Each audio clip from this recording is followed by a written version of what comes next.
What's up, everybody? Chester ARP Church Devotional Podcast. Clint Davis, your host. John chapter 11 coming up. Mitch brings us in. Path I tread gives me grace for every trial, feeds me with the living bread. All right, well, thank you so much for being with us today. We jump into John chapter 11, beginning in verse 1. Now a certain man was ill, Lazarus of Bethany, the village of Mary and her sister Martha. It was Mary who anointed the Lord with ointment and wiped his feet with her hair, whose brother Lazarus was ill. So the sisters sent to him, saying, Lord, he whom you love is ill. But when Jesus heard it, he said, This illness does not lead to death, for it is the glory of God, so that the Son of God may be glorified through it. Now Jesus loved Martha and her sister and Lazarus. So when he heard that Lazarus was ill, he stayed where he was for 2 days longer. Then after this, he said to his disciples, Let us go up again to Judea. The disciples said to him, Rabbi, the Jews were just now seeking to stone you, and you are going there again? And Jesus answered, Are there not 12 hours in a day? If anyone walks in the day, he does not stumble, but he sees the light of this world. But if anyone walks in the night, he stumbles because the light is not in him. After saying these things, he said to them, Our friend Lazarus has fallen asleep, but I go to awaken him. The disciples said to him, Lord, if he has fallen asleep, he will recover. Now Jesus had spoken of his death, but they thought that he meant taking a rest in sleep. Then Jesus told them plainly, Lazarus has died, and for your sake I am glad that I am not there, so that you may believe. But let us go to him. So Thomas, called the twin, said to his fellow disciples, Let us go, that we may die with him. Now I think Thomas's response here at the end of this section we just read is fascinating and fantastic.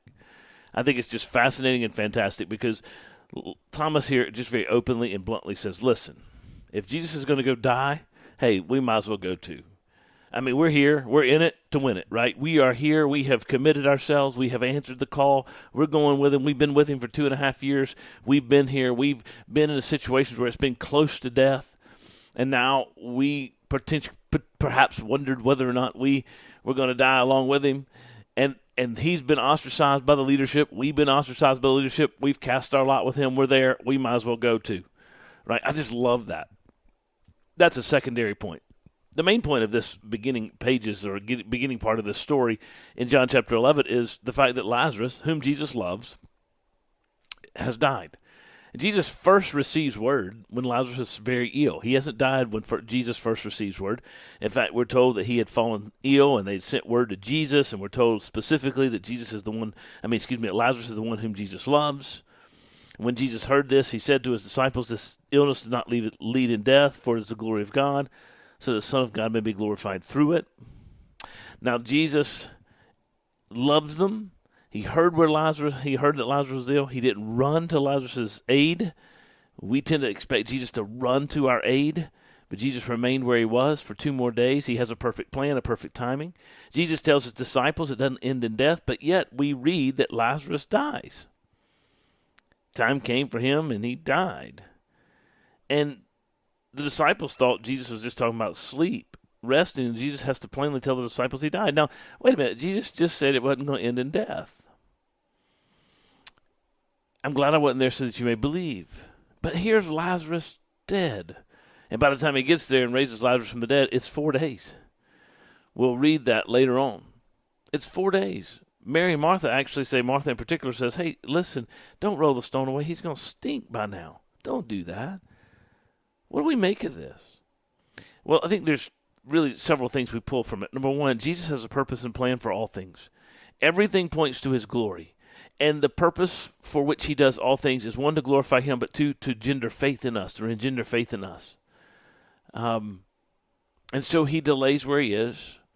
They have to endure the death of Lazarus. But Jesus is not lying, saying that Lazarus didn't die. He's saying he's going to bring Lazarus back. He has intended to bring Lazarus back from the get-go. And the whole point of that is so that he could show up and bring Lazarus back. And the point is so that he will tell Martha, in a few verses later, you'll see the glory of God. But he says to his disciples very distinctly, I'm glad I was not there so that you may believe.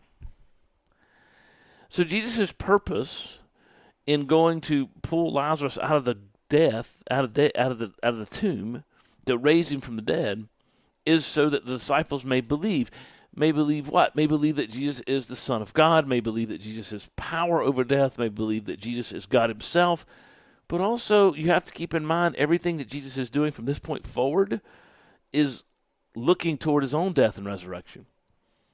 And so that you may believe that I am who I say I am when we raise Lazarus from the dead. So you may believe that I can conquer the dead.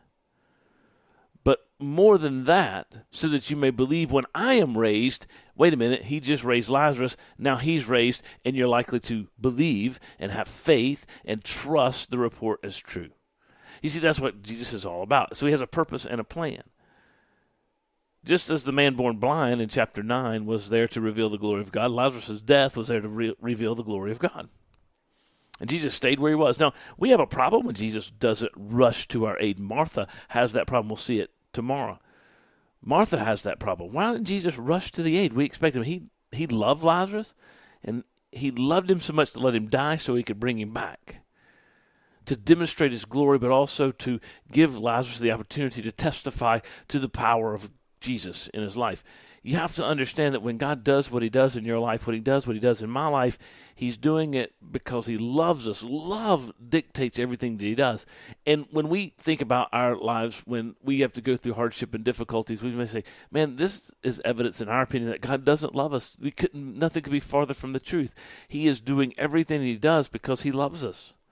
And it is ultimately good and right for us to endure in order to experience, to testify to know, to see the wonder and the majesty of God. So the disciples here are going to be along for the ride. Jesus is purposeful in everything that he does to reveal his glory because he loves his people and gives them the opportunity to see his glory, to experience his grace, to experience his power, and to testify to it. And does it in order to engender in their hearts and minds faith and belief, so that when they hear the report of the resurrection, they will respond in faith and trust that he is indeed the one who did it for his glory. You guys have a great day. God bless you. I'll see you next time. You carry me close to your heart and show